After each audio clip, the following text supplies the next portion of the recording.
is still looking for a new NBA home, and it could be in San Antonio. Spurs fans put up a billboard in Texas trying to recruit Boogie. Take a look. This comes after reports that Cousins spoke with DeRozan about possibly joining the Spurs. Cousins, of course, coming off 2 major injuries, that torn Achilles and a torn quad. He only played in 30 regular season games. Skip, decision time. Would you want Boogie on your Spurs squad? Oh, would you? Yeah, would you?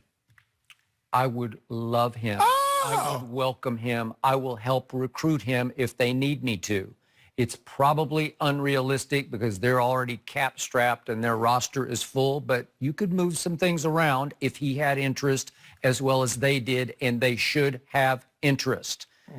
Anybody who's followed my career knows I have been a huge fan of his since before his draft. I was on record before his draft that featured John Wall, his Kentucky teammate, and I said DeMarcus should be the #1 pick in that draft, not John Wall. I think I've been right about that because he has averaged, 21 and 11 in his career. Since his rookie year, he is the only man in the NBA to average 20 and 10 with a minimum of 550 games. You got to have a minimum. Right. Okay. But the point is, the biggest shock to me through free agency over the last, what are we into, day 6, and I've told our producers this 2 or 3 times because I kept pushing to do this topic before now. Why hasn't somebody jumped on him? I really thought he'd get your basic $15 million, some sort of middle. Considering what you've seen some of the other guys get on a one-year deal. And what did we see in the finals? We saw flashes of brilliance. Glimpses, just glimpses. But we go back to game 2. Remember, he goes 11, 10, and 6 in the win at Toronto. Correct. Were we not stunned by that? Maybe we shouldn't have been because that's just old DeMarcus, right? Then game 5, we saw 14 and 6 in 20 minutes. In game 6, we saw 12 and 5 in 19 minutes. And we saw him for the year shoot 35% from 3, and he was 36 from 3 the year before. And I know our friend Chris Broussard always says he closes his eyes when DeMarcus starts to pull up from 3, but he's pretty good. Yeah. I mean, he's a decent enough. He's adequate. He's adequate enough to cause you problems. Yeah. Because he's not 7 feet tall. What would you call him? Like 6'11". You just can't leave him unguarded like Draymond. Plus, he is a moose, man. He's got shoulders. He causes problems down low because he's got soft hands. And by the way, one thing Greg Popovich has most valued is a center who can pass the basketball. Can he pass it? Yes. You better believe he can pass it. So I look at this and I say, there's an old NBA theory that I've heard for years, and I'm pretty sure it originated with the Spurs. And it's called the one knucklehead theory. And the theory goes that you can win in the NBA, in the sport of basketball, with one knucklehead, but you can't win with 2. Right. Okay, can DeMarcus be knuckleheaded occasionally? Yeah. Yes, he can. Do I think his heart is in the right place? I do. Now, you covered him, and I know him a little bit. I've sat with him one time and talked with him. I just think, can he be a little wacky sometimes? Does he have maybe one screw loose occasionally? Does he get over-emotional and just go completely over the edge? Yes. Yes. Does he think the world's out to get him, the referees? Yes, he does. Yet, did I see growth last year? Did I see humility? Because he's been humbled because of his injuries. Because not only did he come off the Achilles, then he tore his quad. He didn't rupture his quad, but he tore it. Right.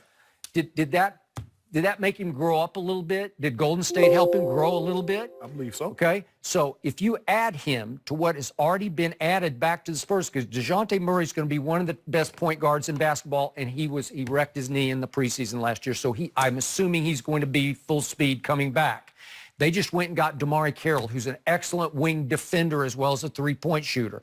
So, again, they're already a very deep team, and they did get Jakob Poeltl, who played really big for them last year in the playoffs. Okay, but again, if you put DeMarcus in that mix with the depth that they have, and they got DeMar, and they got, obviously, LaMarcus and Rudy Gay, and I can keep going down the Patty Mills and Marco Bellinelli and Bryn Forbes. They got a lot of shooters. They got depth. And they got, Bertans. Well, he led the NBA in three-point shooting until the last month of the season in percentage. He just did because he can really stroke it, and he's about 6'10", okay? So you go all the way to the bottom of the bench in quality depth, and you put him in there.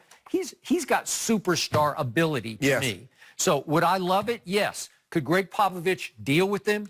I believe that he could because we've seen Pop take shots before. Our man Steven Jackson, he took a shot with Steven, and Steven could be a little knuckleheaded and a little hard to deal with. And so he took 2 shots with him. The first time around, they won a championship in 03 with Steven on that team and with a major contribution from him. Then they took another shot in 12 and 13.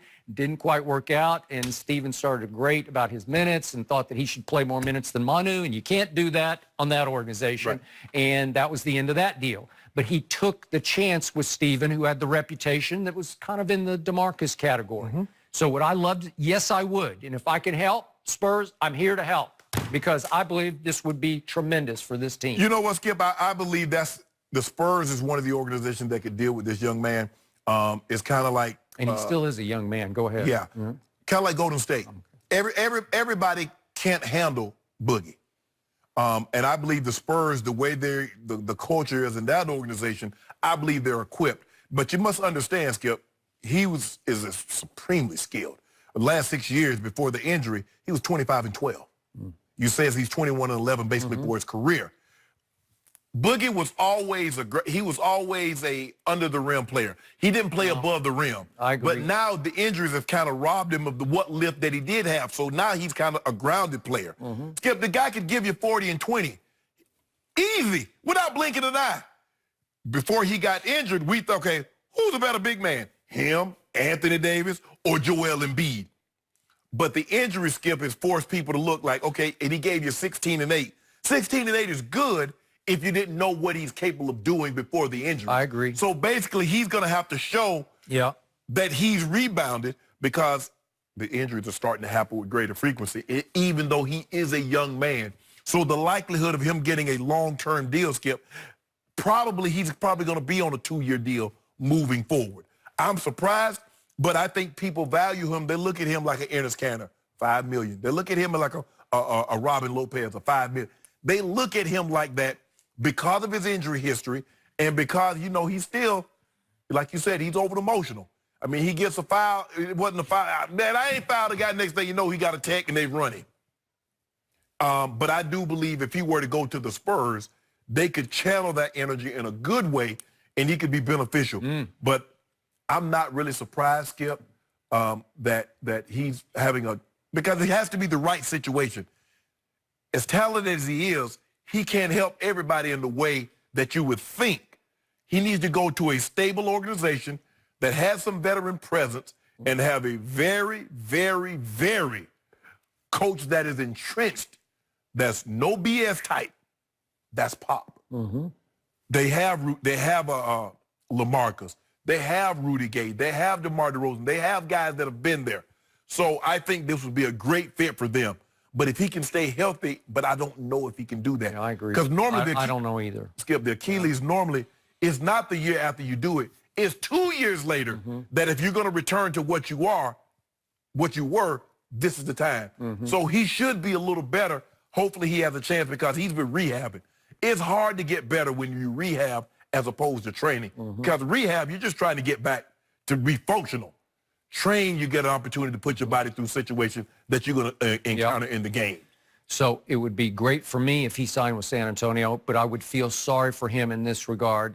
He obviously deserves more than whatever the minimum they could give him, a couple of $1 million bucks. Right. That's all you got for a second straight year after all you could have been. You look like you're on the path to he's about to get a monster contract, even though it might not have been in New Orleans. Had he not ruptured his Achilles, Skip, he's going to get a $100 million deal. $100 million. And it's kind of like Isaiah Thomas, except Isaiah's a mighty might who's kind of overachieving in Boston, and then he wrecked his hip. And it cost him a whole lot of money.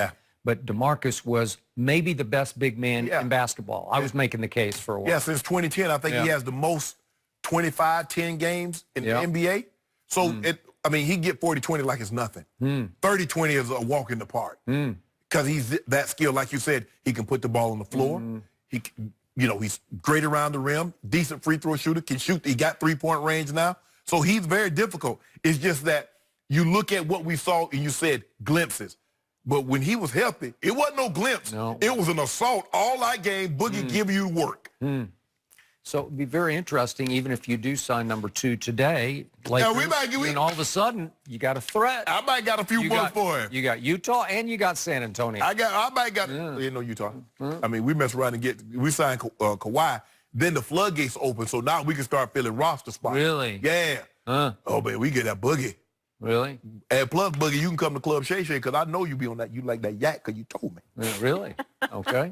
Me and Boogie. You do. You've already got Jared Dudley, so that's game over. Right there you go. Why you do that? Why you do that, man? Well, Boogie did just fire his longtime agent. He did. And good friend from Kentucky, Andrew Rogers. He signed with Jeff Schwartz from Excel Sports, who's a real mover and shaker in the industry. So if somebody can get something y'all done. know who the mover and shaker is. Who's Skip? Your man. Yo, Richie. Oh, clutch. Not Richie. All right. LeBron. Clutch. LeBron is clutch. Well, or Shannon, he thinks he is. It is the $1 million question everyone's asking right now. Oh, Where is Kawhi going? Chris will know. Chris Broussard's got some insight, and he joins us coming up next here on Undisputed.